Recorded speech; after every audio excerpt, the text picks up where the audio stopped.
नमस्कार दोस्तों, मैं हूं शून्यम और मैं आप लोगों के लिए लाया हूं एक नया वीडियो जिसे देखकर आप ये समझ पाएंगे कि एक सांप को कैसे पहचाने कि वो जहरीला है या नहीं।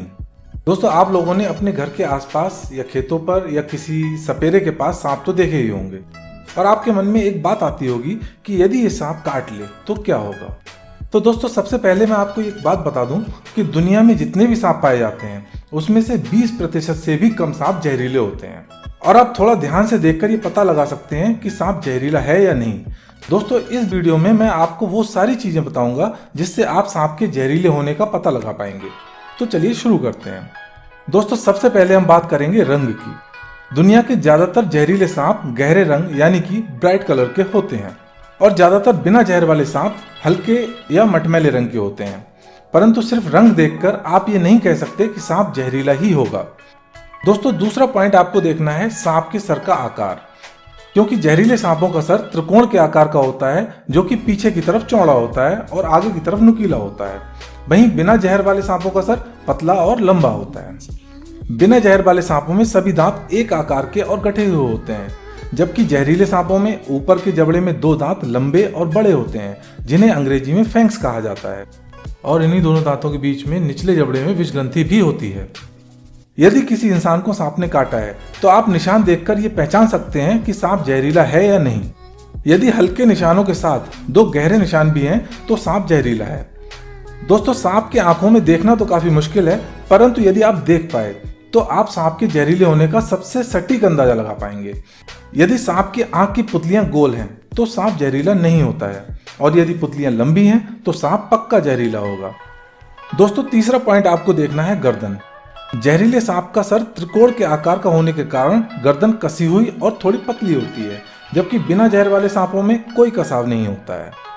अगली चीज आपको देखनी है वो है फन। फन बिना जहर वाले सांपों में कभी नहीं होता, ये सिर्फ जहरीले सांपों में होता है। फन कोबरा प्रजाति के सांपों में, जिसे नाजा भी कहते हैं, में सबसे ज्यादा विकसित होता है। कुछ जहरीले सांपों की ऐसी प्रजातियां भी हैं जिनमें फन बिल्कुल भी विकसित नहीं होता, जैसे कि करैत और रसेल प्रजाति के सांप। सांप की पूंछ को ध्यान से देखें, यदि अचानक से पतली हो जा रही है तो सांप जहरीला है, यदि धीमे धीमे पतली होती जा रही है तो जहरीला नहीं है। जहरीले सांपों में एक और बात ध्यान देने योग्य है कि समुद्र में पाए जाने वाले सांपों की पूंछ चपटी होती है, जबकि जमीन पर पाए जाने वाले सांपों की पूंछ गोल होती है। दोस्तों, आगे की बात करने से पहले आपको बता दूं कि सांप के पूरे शरीर पर छोटी छोटी संरचनाएं पाई जाती हैं जिन्हें अंग्रेजी में स्केल्स कहा जाता है। इन स्केल्स को देखकर आप सांप के जहरीले होने का सबसे सटीक अंदाजा लगा सकते हैं। सर के ऊपर के स्केल्स अगर बहुत छोटे हैं तो सांप जहरीला होगा और यदि बड़े हैं तो जहरीला नहीं होगा। यदि शरीर के ऊपर के स्केल्स छोटे हैं और षटकोण के आकार के हैं तो सांप जहरीला होगा, यदि बड़े हैं और षटकोण के आकार के नहीं हैं तो जहरीला नहीं होगा।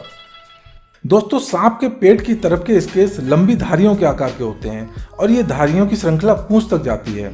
यदि इन धारियों की एक श्रृंखला पूंछ तक जाती है तो सांप जहरीला होगा और यदि ये श्रृंखला आगे जाकर पूंछ की तरफ 2 श्रृंखलाओं में बढ़ जाती है तो सांप जहरीला नहीं होगा। तो दोस्तों, मैंने आपको जहरीला सांप पहचानने की कई विशेषताएं बताई, जिनमें मोटे तौर पर हम सर का आकार, दांत, आंखें और सर के ऊपर के स्केल्स देखकर ये पक्का अंदाजा लगा सकते हैं कि सांप जहरीला होगा या नहीं। अंत में मैं आपको एक सलाह और देना चाहता हूँ कि सभी बातें जानने के बाद भी आपसे जहरीले सांप को पहचानने में गलती हो सकती है, तो किसी प्रकार का कोई रिस्क ना लें। यदि आपको ये वीडियो अच्छा लगा हो तो लाइक करें और मेरे चैनल को सब्सक्राइब करना ना भूलें। Thank you.